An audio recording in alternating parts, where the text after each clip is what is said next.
Hello guys, welcome to my channel the flawless study. मैं हूँ पूजा। कैसे हो आप लोग? ठीक हो ना? ओके, चलो तो आज हम लोग क्या पढ़ेंगे? जो क्लास 9 का force and the loss of motion वाला चैप्टर था, उसका 2 क्लास हम ले चुके हैं। एक था force and first law of motion and दूसरा था second law of motion and third law of motion. तो आज हम लोग क्या पढ़ेंगे? जो remaining part of this chapter is conservation of momentum and some numericals from this chapter. Okay, so शुरू करने से पहले please like, share and subscribe and bell icon को दबा दीजिए ताकि आगे आने वाले सारे वीडियोस की अपडेट आपको मिल जाए। ठीक है, चलो तो स्टार्ट करने से पहले कंजर्वेशन ऑफ मोमेंटम जो है, स्टार्ट करने से पहले हमारे जो 3 लॉस वो एक बार रिकैप कर लेना ज्यादा अच्छा होगा ना। तो एक बार देख लेते हैं तीनों लॉस क्या क्या है। तो फर्स्ट लॉ ऑफ मोशन की क्या बोल रहे हैं? देखो, फर्स्ट लॉ ऑफ मोशन क्या बोल रहे हैं? An object remains in a state of rest और a uniform motion in a straight line unless compelled to change that state by an applied force। मतलब क्या था? इस लॉ से हमको क्या मिला था? इनर्शिया मिला था ना, कि रेस्ट से अगर कोई अप्लाइड फोर्स बाहर से नहीं देंगे तो रेस्ट स्टेट ऑफ रेस्ट में रहेगा, स्टेट ऑफ मोशन में रहेगा, यूनिफॉर्म मोशन में। क्लियर? सेकेंड लॉ क्या बोल रहा है? देखो, सेकेंड लॉ से हम लोग क्या मिला था? Momentum term. तो यहाँ पे सेकेंड लॉ क्या बोल रहा है? देखो, the rate of change of momentum of a body is directly proportional to the applied unbalanced force in the direction of force. Clear है ना? जो rate of change of momentum का जो चेंज का रेट है उसका किसके साथ प्रोपोर्शन है? जो अनबैलेंस्ड फोर्स अप्लाई हो रहा है उसके साथ इक्वल है, सॉरी प्रोपोर्शन है। ठीक है। Then third law of motion में क्या बोल रहा है, जो बहुत पॉपुलर है? यहाँ पे क्या था? Every action there is an equal and opposite reaction. It is very clear ना? तो ये तीनों लॉस हम लोग पहले पढ़ चुके हैं। एक बार देख लो, एक बार रीड कर लो और समझ लो ताकि हमको नेक्स्ट करने में आसानी हो। तो थर्ड लॉ ऑफ मोशन का और एग्जाम्पल मैं यहाँ पर बोल देती हूँ। जो फायरमैन होता है ना, आग बुझाने के लिए आता है, बड़ा बड़ा मोटा मोटा सा पाइप लेके, होस पाइप, जहां से बहुत सारा पानी निकलता है एक साथ। तो वहां पे पानी निकलने से क्या होता है? वो जो फायरमैन होते हैं ऐसे करके पकड़ के रहते हैं। क्यों? क्योंकि वहां से क्या होता है, इस डायरेक्शन में पाइप को ऐसे पकड़े ना, इस सीधा इस डायरेक्शन में हमारा पानी जो है ह्यूज फोर्स लेके निकल रहा है। तो उधर एक एक्शन हो रहा है, तो उस एक्शन की वजह से क्या होगा? इस साइड एक्शन हो रहा है, उस एक्शन की वजह से क्या होगा? जो पाइप है वो पाइप पीछे बैक साइड में एक अपोजिट रिएक्शन जो होगा वो अप्लाई करेगा। तो उसकी वजह से उस फायरमैन को उस होस पाइप को बहुत स्ट्रिक्टली जोर से पकड़ के रखना पड़ता है। क्लियर हुआ? तो एक बार देख लो, और एग्जाम्पल्स बहुत सारे हैं, आप लोग करते रहो। किसी भी एग्जाम्पल से दिक्कत हो समझ में तो आप लोग कमेंट कीजिए। ठीक है, तो ये रहा हमारा तीनों लॉस, एक बार देख लो। सो नेक्स्ट हम स्टार्ट करेंगे क्या? Conservation of momentum. ओके, तो हम शुरू करते हैं कंजर्वेशन ऑफ मोमेंटम। तो कंजर्वेशन का मतलब क्या है? मोमेंटम का मतलब हम लोग पहले पढ़ चुके हैं। तो कंजर्वेशन का मतलब क्या? कंजर्व करके रखना। मतलब कोई भी चीज, किसी भी इक्वेशन, कोई भी रिएक्शन होने के, किसी भी चीज का होने से पहले जो था और उस चीज का होने के बाद जो है, वो दोनों जगह पे अगर उसका क्वांटिटी जो है वो सेम रहे, क्वालिटी और क्वांटिटी अगर सेम रहे, तो बोल सकते हैं हम उस चीज कंजर्व है, वो वाला चीज कंजर्व है। आगे और बाद पे वो वाला चीज कंजर्व है। ठीक है, जैसे हम चावल, दाल, पानी सब डाल दिए, तो सबका वेट कितना होगा? जितना वेट आगे होगा आफ्टर कुकिंग, वेट क्या होगा? सेम ही होगा ना। कोई भी तो वेट जो है वो तो इंक्रीज नहीं कर जाएगा, वॉल्यूम में दिखने में इंक्रीज हो सकता है लेकिन वेट सेम ही रहता है। तो यहाँ पे क्या होगा? वेट कंजर्व रहेगा। तो यहाँ पर क्या है? हम बोल रहे हैं कंजर्वेशन ऑफ मोमेंटम मतलब क्या है? यहाँ पर कभी भी कॉलिशन हो, कॉलिशन मतलब क्या होता है? धक्का लगना, बस धक्का लग जाना, ऐसा कुछ हो। तो बिफोर कॉलिशन जो दोनों ऑब्जेक्ट का बीच का जो मोमेंटम होगा, वो momentum, sum of the momentum, and after collision जो मोमेंटम होगा दोनों बॉडीज का या तीनों बॉडीज का, जितना भी बॉडीज हो, तो उसका जो आफ्टर कॉलिशन जो मोमेंटम होगा, दोनों का दोनों sum of that momentum are same. मतलब क्या बोल रहे हैं? देखो यहाँ पे लिखा क्या है? The sum of the momentum of the two objects before collision is equal to the sum of the momenta after collision, provided there is no external unbalanced force acting on them, कोई भी unbalance बाहर से कोई force हम act नहीं करेंगे। जैसे सोचो ये वाला एक ऑब्जेक्ट है, ऑब्जेक्ट ए, ये वाला एक ऑब्जेक्ट है, ऑब्जेक्ट बी, ठीक है। तो ऑब्जेक्ट ए का जो मास है हम वो सोच लेते हैं क्या, एम ए, इनिशियल वेलोसिटी सोच लेते हैं यू ए, इसका मास सोच लेते हैं एम बी, इनिशियल वेलोसिटी सोच लेते हैं यू बी। दोनों को हम स्ट्रेट लाइन में सेम डायरेक्शन में मूव करवा रहे हैं।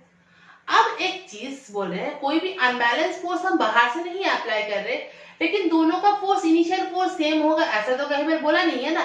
तो हम सोच लेते हैं यहाँ पर u a greater than u B, मतलब इसका जो इनिशियल वॉल्यूम, इसका मतलब इसका जो इनिशियल वेलोसिटी है वो क्या होगा, इसका यानी बी का इनिशियल वेलोसिटी से ज्यादा है, मतलब ये ज्यादा तेजी से भाग रहा है। तो ज्यादा तेजी से भागेगा तो क्या होगा, after some time object a object b के साथ कोलाइड करेगा, कोलिशन होगा, धक्का लगेगा, है ना। तो आफ्टर सम टाइम मतलब हम वो टाइम को ले लेते हैं t. After t time they collide to each other. जब कोलाइड करेगा तब क्या होगा, इसका एक फोर्स होगा, उसके ऊपर धक्का लग रहा है, मतलब इसका ऊपर इस आफ्टर कोलाइड भी क्या होगा, जो ऑब्जेक्ट ए है वो बी के ऊपर धक्का लगा रहा है, मतलब एक फोर्स अप्लाई कर रहा है। तो वो वाला फोर्स क्या हो जाएगा, एफ ए बी, और ये जो धक्का जब लगा रहा है तब तो इसका हो जाएगा क्या, बी ए के तरफ धक्का लगा रहा है ना, जो धक्का लग रहा है तो दोनों के तरफ धक्का लगा रहा है, तो इसका हो जाएगा एफ ए बी और इसका हो गया एफ बी ए, ठीक है।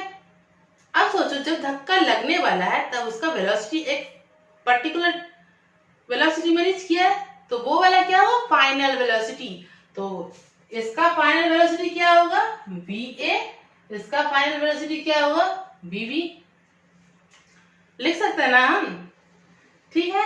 तो यहां तक हम लिख सकते हैं क्या, ऑब्जेक्ट ए का जो है मास ए में initial velocity U A, final velocity V A, object B का mass M B, initial velocity U B and final velocity V B, ठीक है। तो आफ्टर कॉलिशन, जो टाइम कॉलिशन का टाइम हो रहा है उस टाइम में क्या होगा, ऑब्जेक्ट ए जो फोर्स अप्लाई करेगा ऑब्जेक्ट बी के तरफ वो होगा हमारा एफ ए बी, और ऑब्जेक्ट बी ए के तरफ जो फोर्स अप्लाई करेगा वो हो जाएगा एफ बी ए। तो वो दोनों फोर्स क्या होगा, फोर्स का वैल्यूज क्या होता है, फोर्स मतलब हमारा क्या बोले थे, सेकेंड लॉ ऑफ मोशन में क्या बोला गया था, जो फोर्स है वो proportional to the change rate of change of momentum. तो rate of change of momentum से अगर इक्वल होगा तो उसका वैल्यू फॉर्मूला क्या था, m into v minus you by T. तो यहाँ पर हमारा एफ ए बी जो है वो क्या हो जाएगा, M A V a minus U A by t, ठीक है। और ये एफ बी ए ये क्या हो जाएगा, m B B B minus you B by t, होगा ना, ये होगा। अब देखो हमारा थर्ड लॉ ऑफ मोशन में क्या बोला गया है कि every action there is an equal and opposite reaction, मतलब ऑब्जेक्ट ए जितना फोर्स अप्लाई किया है बी के ऊपर कोलिशन के टाइम, ऑब्जेक्ट बी उतना ही सेम अमाउंट ऑफ फोर्स और रिएक्शन देगा किसके ऊपर, ऑब्जेक्ट ए के ऊपर, मतलब अपोजिट डायरेक्शन में। मतलब हम बोल सकते हैं क्या, F A B equals to minus of F B A, minus क्यों, क्योंकि हमारा डायरेक्शन चेंज हो रहा है, ऑब्जेक्ट ए इस साइड से दे रहा है, ऑब्जेक्ट बी इस साइड से दे रहा है, तो एक अगर पॉजिटिव होगा दूसरा नेगेटिव होगा। इस वजह से हम यहाँ पर लिख सकते हैं क्या, F A B equals to minus of F B A, ऐसा हम लिख सकते हैं।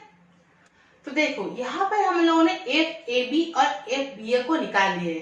थर्ड लॉ ऑफ मोशन में क्या बोल रहे हैं, हम लोग लिख सकते हैं according to third law of motion हम क्या बोल सकते हैं, हम लोग बोल सकते हैं क्या, F A B equals to minus of F B A, बोल सकते हैं ना, क्योंकि हमारा एक्शन इस साइड रिएक्शन इस साइड, तो एक का मोमेंटम का rate of change of momentum, दूसरे साइड से रेट ऑफ मोमेंटम का चेंज, जो एक एक्शन रिएक्शन उसका अपोजिट में होगा, तो ये नेगेटिव सिंबल किसके हिसाब से कर रहा है, इसका डायरेक्शन को समझा रहा है, ठीक है, डायरेक्शन को मेंशन कर रहा है। अब देखो एफ ए बी का वैल्यूज क्या बोला हुआ है, M A B A minus U A by T equals to minus of M B B B minus you B by T, है ना। यहाँ पे F A B equals to ये था, हमने F A B equals to ये लिखा, F B A equals to यहाँ पे ये था तो उसको माइनस देके हम वही लिखा। अब क्या करेंगे, देखो बोथ साइड नीचे टी है, इस टी को हम अब काट सकते हैं ना, इस टी को हम काट सकते हैं, ऐसे ऐसे काट दिए। अब क्या करेंगे, हम इसको ब्रैकेट आउट करेंगे, तो ब्रैकेट आउट करेंगे तो क्या होगा, ये क्या होगा, इसके साथ एंड इसके साथ बोथ मल्टीप्लाई हो जाएगा, तो हो जाएगा M A B A minus M A U A होगा। अब इधर भी करेंगे, इस माइनस को भी ऐड करेंगे, मल्टीप्लाई कर देंगे और इसको भी मल्टीप्लाई कर देंगे, तो M B U B minus of M B V B. हम माइनस को मल्टीप्लाई कर दिए इसलिए हम आगे पीछे लिखे हैं ताकि देखने में अच्छा लगे।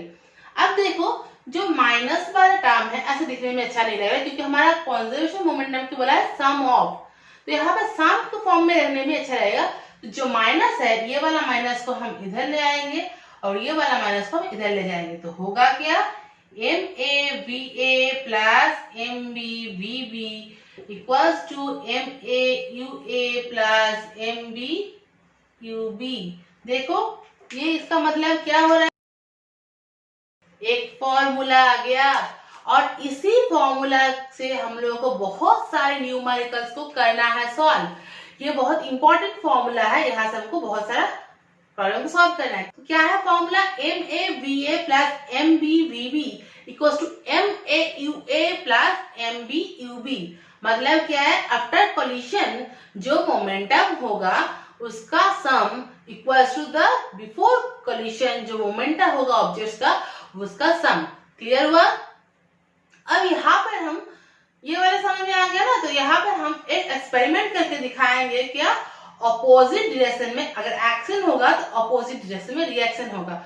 वो क्या है, एक फुला हुआ देखो गुब्बारे लिया ना, इस गुब्बारे को हम एक स्ट्रॉ के साथ चिपका देंगे और ये वाला जो मुंह है इसको खोल देंगे, तो देखेंगे क्या, एयर एक तरफ निकल रहा है और ये वाला जो बैलून गुब्बारे है वो दूसरी तरफ मूव कर रहे हैं। देखते हैं फिर। तो देखो यहाँ पर क्या हुआ, मैंने बोला था ना कि यहाँ पर एक्शन और रिएक्शन का एक एक्सपेरिमेंट दिखाएंगे। वो क्या था, मैंने अगर यहाँ पर एक गुब्बारे रखा है, उस गुब्बारे का क्या होगा, देखो यहाँ पर स्ट्रॉ के साथ जुड़ा हुआ है, यहाँ से स्ट्रॉ के अगर हम यहाँ पर काट देंगे तो यहाँ पर काटने से क्या हो जाएगा, तो देखो यहाँ पर हमने क्या किया, इसको काट दिया, काटने से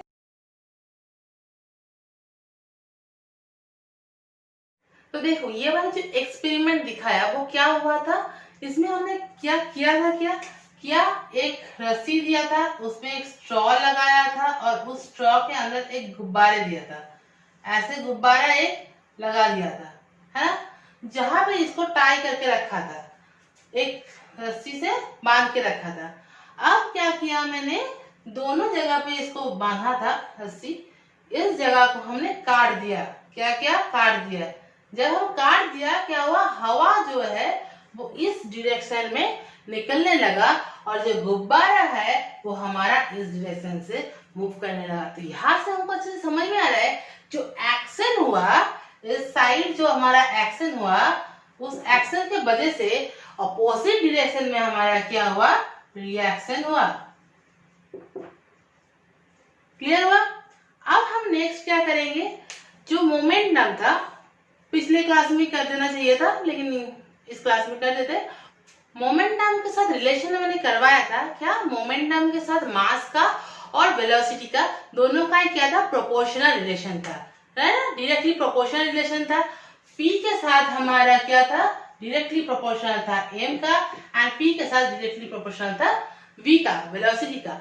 तो अब हम लोग क्या करेंगे, ग्राफ बनाएंगे, momentum versus velocity and momentum versus mass, ये दो ग्राफ हम लोग बनाएंगे। तो फर्स्ट किसका ग्राफ बना रहे हैं हम, P ये वाला ग्राफ अगर हम बनाएंगे तो P को रखेंगे, मतलब मोमेंटम को रखेंगे हम y एक्सिस में और हमारा वेलोसिटी को रखेंगे हम x एक्सिस में। तो ये वाला हो गया हमारा एक ग्राफ, इधर हो जाएगा हमारा वेलोसिटी इस डायरेक्शन में और मोमेंटम हो जाएगा हमारा इस डायरेक्शन में।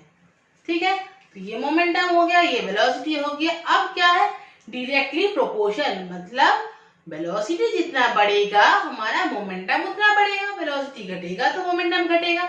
तो इस वजह से हम लोग क्या करेंगे, देखो मोमेंटम और वेलोसिटी अगर सेम वे में बढ़ते रहे तो क्या होगा, ये एक ऐसे लाइन क्रिएट करेगा। सो क्या हो जाएगा, अगर ये दोनों डायरेक्टली प्रोपोर्शन होता है, मतलब एक बढ़ेगा दूसरा ये बढ़ेगा, सेम रेशियो में बढ़ेगा, तो सेम रेट में अगर बढ़ेगा तो ये क्या होगा, हमारा ओरिजिन को क्रॉस करते हुए एक स्ट्रेट लाइन चला जाएगा।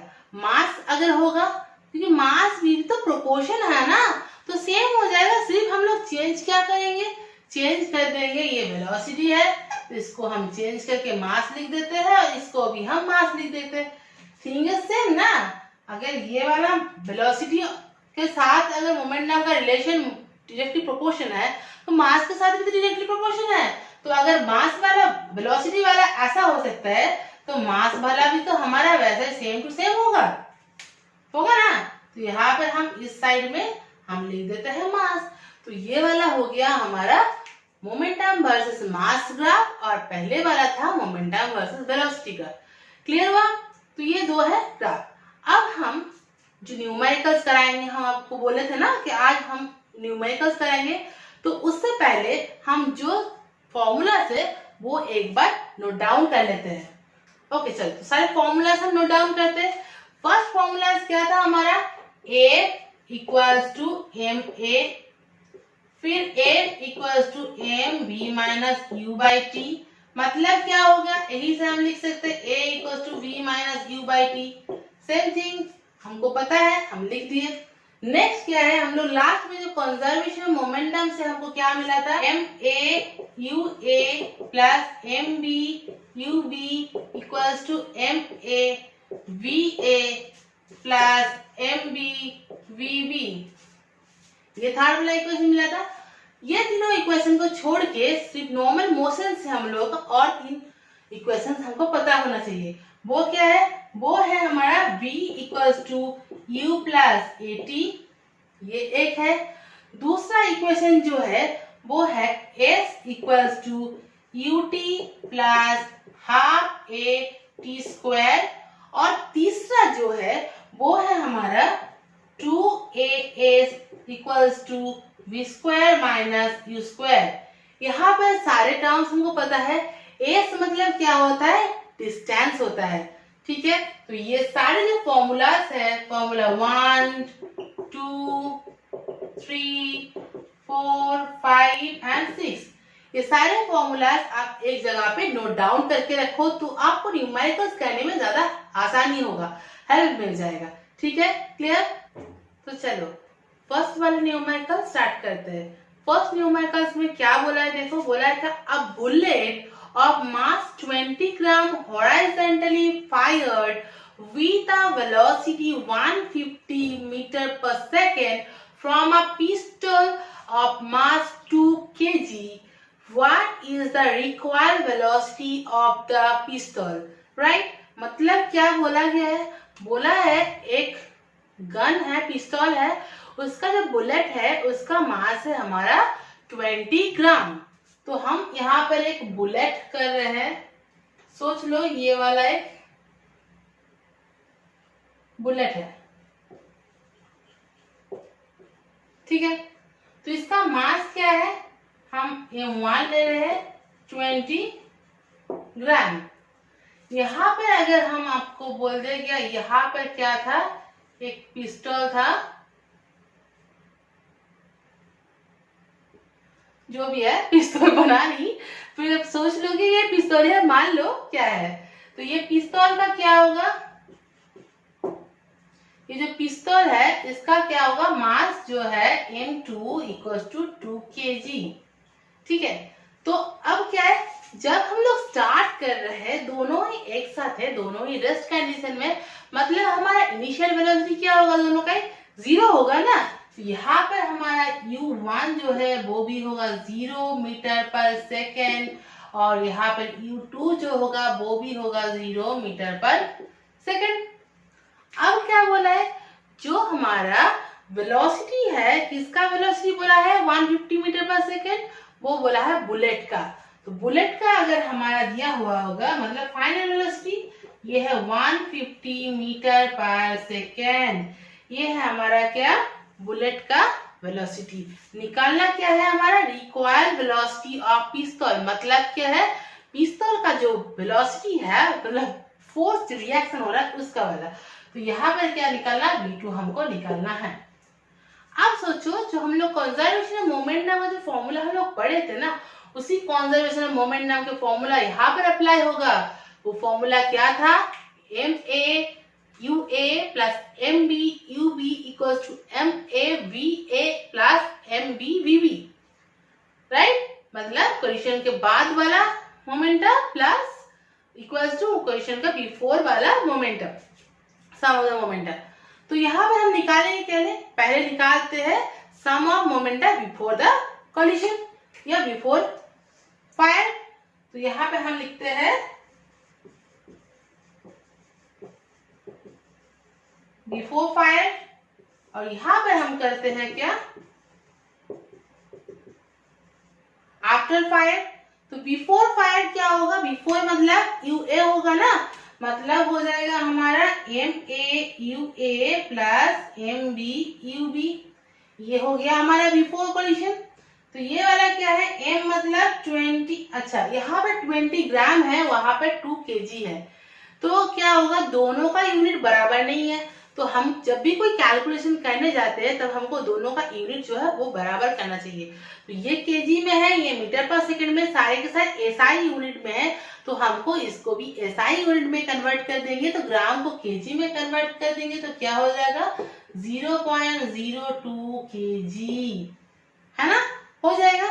तो इसी को लेके हम करेंगे क्या, MA 0.02 इंटू 0, है ना, 0 क्यों, UA जो है वो यहाँ पर हमारा 0 दिया हुआ है, प्लस MB UB, मतलब यहाँ पर क्या होगा, MB मतलब ये वाला है, हम इसका नाम चेंज कर दे क्या, चलो कर ही देते हैं चेंज, इसको भी B इसका A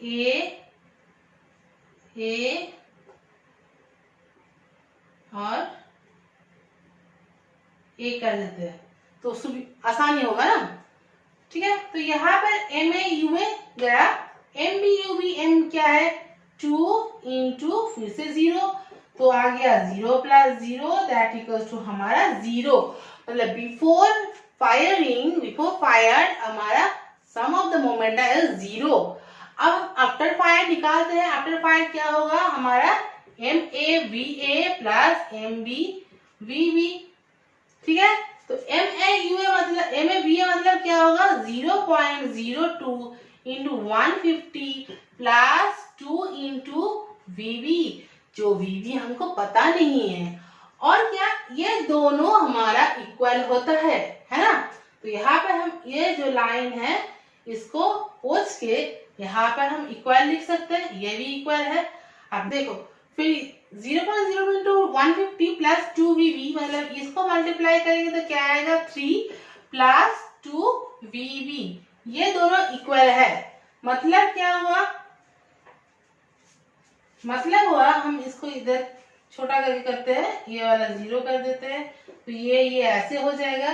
मतलब क्या हुआ 3 plus 2VB equals to 0, that means 2VB equals to -3 आया।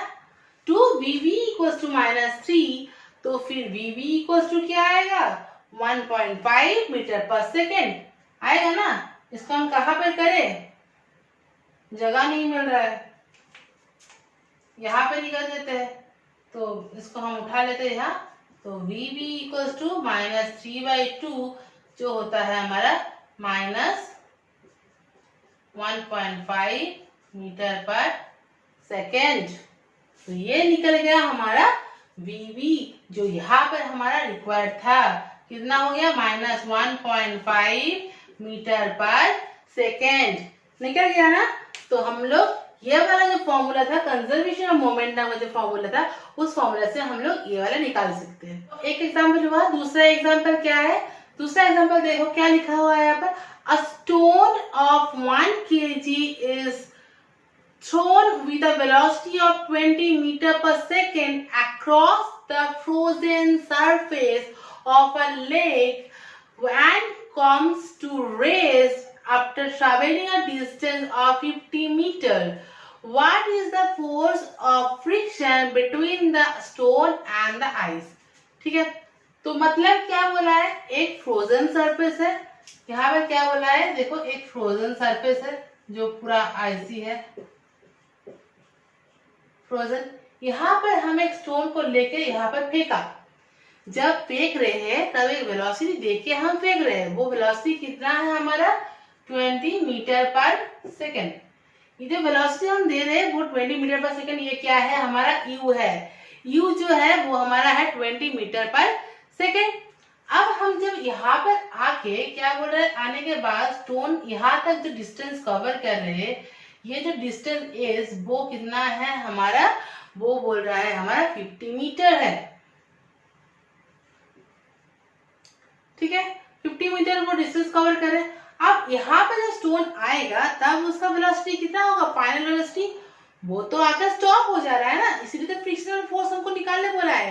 तो जब स्टॉप हो जा रहा है इसका मतलब क्या है? उसका फाइनल वेलोसिटी होगा 0। मतलब यहाँ पे हो जाएगा हमारा v इक्वल्स टू 0। क्लियर? तो u दिया हुआ है, v दिया हुआ है, s दिया हुआ है, और क्या दिया हुआ है? और इसका मास दिया हुआ है। स्टोन का जो मास है, मास दिया हुआ है 1 kg।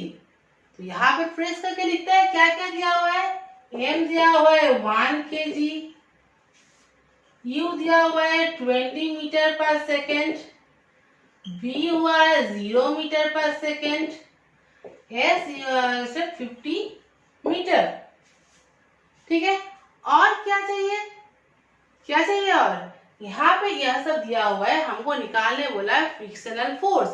मतलब क्या है? यहाँ पे हमको पता है ना फोर्स निकालने का, फोर्स का फॉर्मूला होता है F=ma।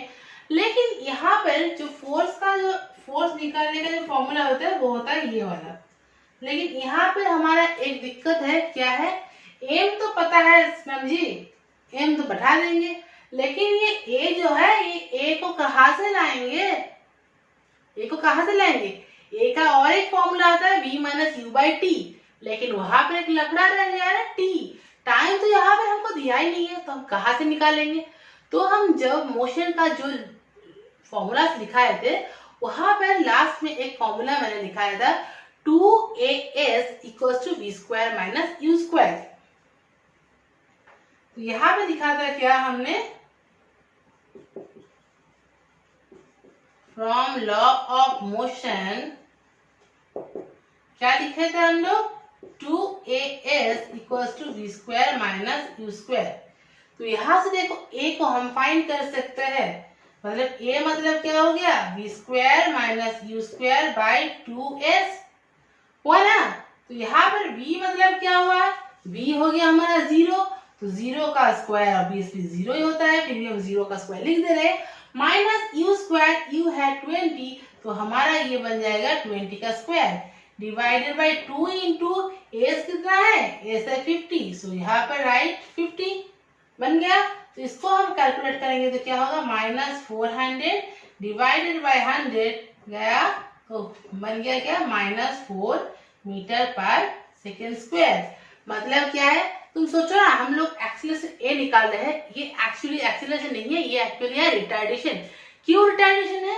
क्योंकि ये एक स्पीड में आने के बाद उसका स्पीड घटते घटते, उसका वेलोसिटी घटते घटते स्टॉप हो जा रहा है, 0 बन जा रहा है। तो मतलब क्या है? वो रिटार्डेट कर रहा है ना, तो इसका वेलोसिटी रिटार्ड कर रहा है। तो ये हो गया, ए का वैल्यू हमको निकल गया -4 m पर स्क्वायर, मतलब मीटर पर सेकेंड स्क्वायर। अब हम निकालेंगे जो हमारा रिक्वायर्ड थिंग्स है, फ्रिक्शनल फोर्स जिसके वजह से ये स्टॉप हो रहा है, वो कितना होगा?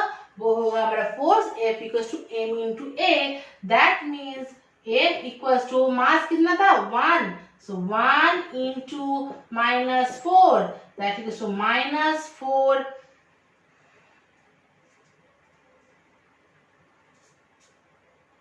-4 क्या होगा KG meter per second square that equals to -4 newton. ये हो गया हमारा आंसर। जो फ्रिक्शनल फोर्स हमारा जो चाहा था, क्वेश्चन का मांग जो था का कितना फ्रिक्शनल फोर्स की वजह से ये स्टॉप होगा, वो हमने निकाल दिया क्या -4 न्यूटन फोर्स की वजह से हमारा जो स्टोन है वो स्टॉप हो जाएगा। क्लियर हुआ? अब हम लोग करेंगे क्या थर्ड क्वेश्चन। तो ये रहा हमारा थर्ड एग्जांपल। क्या है थर्ड एग्जांपल? ये है a hockey ball of mass 200 gram traveling at 10 meter per second is a hockey stick. So as it return it along the original path with a velocity of 5 meter per second, calculate the change of momentum occurred in the motion of the hockey ball by the force applied by the hockey stick। मतलब क्या बोला है, hockey जो ball है ये एक hockey ball है, इसको एक हॉकी स्टिक के साथ जब इसको धक्का लगने के बाद जब मारा तो मोमेंटम का आफ्टर स्ट्राइकिंग द मोमेंटम का चेंज कितना होगा।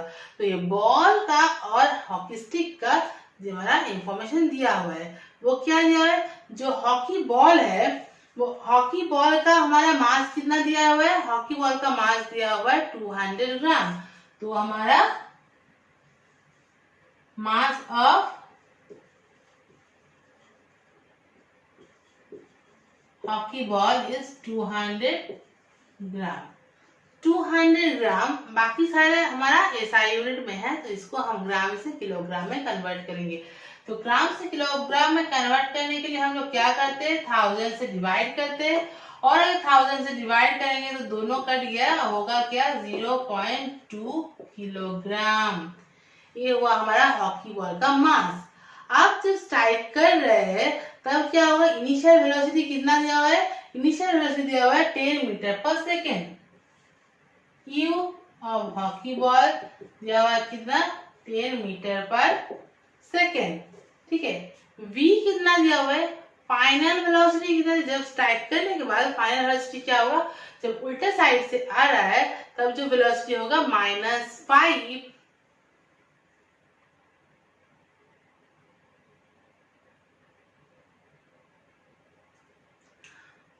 -5 मीटर पर सेकेंड। v जो होगा हमारा वो होगा -5 मीटर पर सेकेंड। ऐसा क्यों, ये माइनस सिंबल मैंने क्यों दिया, क्योंकि आफ्टर स्ट्राइकिंग ये डायरेक्शन चेंज कर रहा है ना, इधर से आ रहा था ये बॉल, इधर से आ रहा था जब इनिशियल दिया था, पर जब स्ट्राइक करने के बाद इधर चला जाएगा तब हमारा v होगा ना, तो इसीलिए यह होगा हमारा माइनस। ठीक है, अब हमारा क्या होगा, चेंज ऑफ मोमेंटम मतलब क्या होता है, mv final momentum minus initial momentum. तो फाइनल मोमेंटम और इनिशियल मोमेंटम होगा क्या, इनिशियल मोमेंटम फाइनल मोमेंटम मतलब mv फाइनल, और इनिशियल मतलब क्या होगा mu। mv जो है, mv मतलब क्या होगा 0.2 इंटू -5 यही होगा, और mu मतलब क्या होगा 0.2 इंटू 10। ये दोनों क्या सब्सट्रैक्ट करना पड़ेगा, तो हमारा चेंज ऑफ मोमेंटम निकालने के लिए ये दोनों को सब्सट्रैक्ट करना पड़ेगा।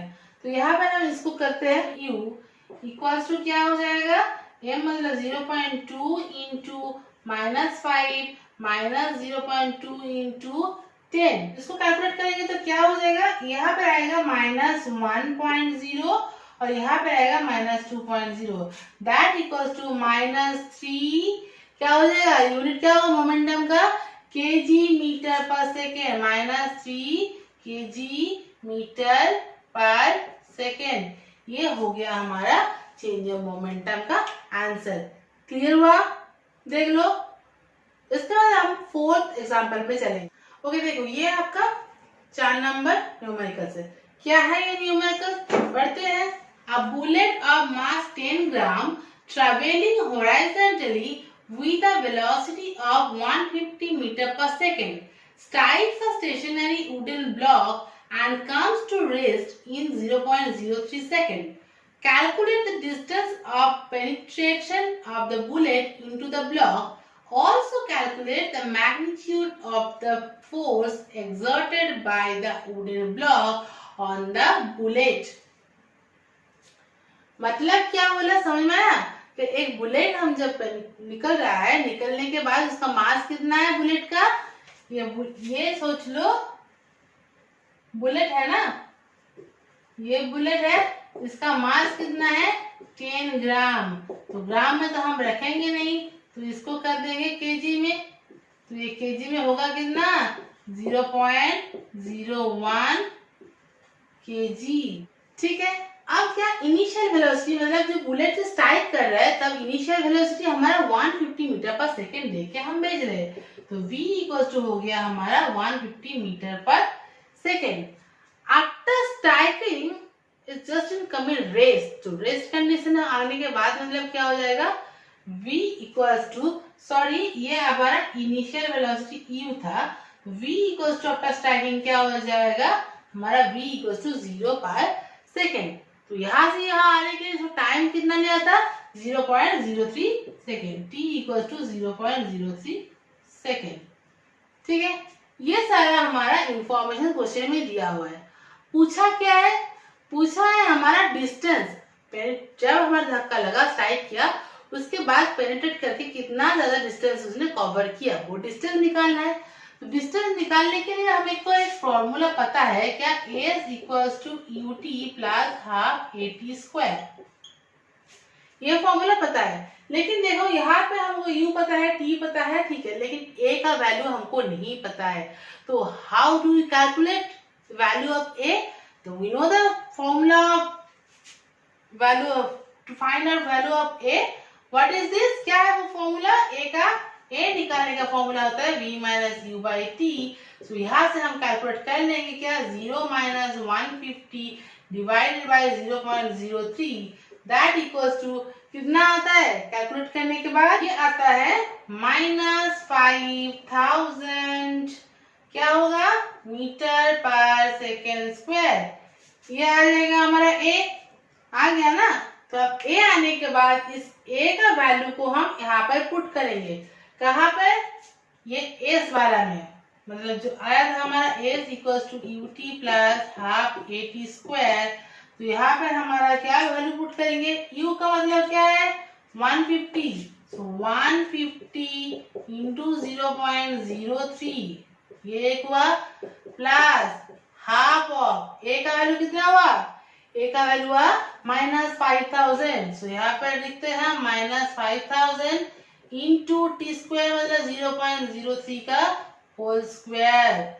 इसको कैलकुलेट करेंगे तो ये वाला कैलकुलेट करने के बाद 15 3 45 पॉइंट्स है दोनों का आगे, तो यह हो जाएगा क्या? 4.50 प्लस और माइनस में हो जाता है माइनस। इसको कैलकुलेट करके देखो, ये 2 के साथ इसको काट देंगे तो हो जाएगा 2500, वो हो जाएगा 0.009। कैलकुलेट करेंगे तो आएगा हमारा कितना? 2.25। इसको हम अगर करेंगे सब्सट्रैक्शन तो निकलेगा हमारा 2.25 मीटर। ठीक है। तो हमारा डिस्टेंस कितना निकला? पेनिट्रेट करने के बाद डिस्टेंस निकला हमारा 2.25 मीटर। ये वाला हमारा एक आंसर हुआ, ये वाला एक आंसर हुआ। कितना एक्सीलरेट कर रहा था? इसी रिटार्डेट कर रहा था ना, रिटार्डेशन कर रहा है। आप इनिशियल वेलोसिटी समथिंग लेके आ रहा है, जो स्टॉप हो रहा है मतलब रिटार्डेशन कर रहा है, तो इसका रिटार्डेशन का होगा कितना? Minus 5000 metre per second square. कितना डिस्टेंस कवर किया उसने? 2.25 मीटर। अब जो आता है अप्लाई हो रहा है यहाँ पर फोर्स, तो फोर्स इक्वल टू हमको पता है क्या? m इंटू ए। तो यहाँ पे m का कितना होगा? 0.01 और a होगा हमारा 5000। सो हो जाएगा क्या 50 न्यूटन। ठीक है, क्लियर हुआ? ये कितना हो जाएगा हमारा 50 न्यूटन। तो ये हमारा पूरा आंसर, कितना फोर्स लगेगा, कितना डिस्टेंस पेनिट्रेट कर, कितना डिस्टेंस जाएगा और एक्सलरेट कितना होगा। तो ये हो गया हमारा पूरा आंसर। आई थिंक आपको ये वाला सम भी समझ में आया होगा। हम लोग और एक सम करेंगे, न्यूमेरिकल्स यहाँ पर करेंगे और बाकी 2 हम होमवर्क देंगे जो आपको करना है। अगर वो नहीं आएगा तो आप बताइएगा, फिर हम नेक्स्ट में बता देंगे। क्लियर? तो देखो ये 4 एग्जांपल्स मैंने न्यूमेरिकल्स करवाया, 4 टाइप्स का। तो ऐसे वैरायटीज टाइप्स का जो न्यूमेरिकल्स आप सब लोगों को आ जाएगा करने में। जो फॉर्मूलाज हमने दिखाए, सारे फॉर्मूलाज को ध्यान में रखना जब भी हम लोग न्यूमेरिकल्स करेंगे, सॉल्व करेंगे। ठीक है, तो ऑटोमेटिकली आप लोग कर पाओगे, कोई दिक्कत नहीं होगा करने में। अगर कोई प्रॉब्लम होगा तो आप बोलिएगा, हम करवा देंगे। और हम 4 करवाए, 2 हम होमवर्क में दे रहे हैं, आप लोग करना, करके हमको सेंड करना, हम देख लेंगे। कोई भी अगर नहीं हुआ, कोई भी दिक्कत हुआ तो हम करवा लेंगे। ठीक है, तो यहाँ पर नंबर 1 का होमवर्क नंबर 1 लिख लीजिए क्वेश्चन। ठीक है ना, करना ऑब्वियसली जरूर करना है, करके बताना क्या क्या हो रहा है, नहीं हो रहा है। नहीं होगा तो हम हैं। ठीक है, नंबर 2, होमवर्क नंबर 2 तो लिख लो, हो सके तो स्क्रीनशॉट ले लो, देन उसके बाद लिख लेना। ठीक है, तो ये हुआ हमारा होमवर्क, कर लेना। तो पूरा force and loss of motion वाला चैप्टर कंप्लीट हुआ। फिर से सेम बात हम बोलेंगे कि कोई भी प्रॉब्लम होगा, दिक्कत होगा तो आप कमेंट कीजिए। ठीक है, हम सॉल्व कर देंगे। और पढ़ते रहो, पढ़ाई में रोक नहीं चाहिए। कोई भी दिक्कत होगा तो पेज से पूछो, हम बोल देंगे। क्लियर? चलो नेक्स्ट क्या है, नेक्स्ट क्लास हम नेक्स्ट चैप्टर स्टार्ट करेंगे। तो कंप्लीट हुआ ना, कोई भी दिक्कत नहीं है। तो कोई भी दिक्कत होगा तो कमेंट बॉक्स में जरूर लिखना, कोई प्रॉब्लम नहीं है। और लाइक शेयर सब्सक्राइब कर दो। ठीक है, and thank you, please watching the florest study channel. Thank you.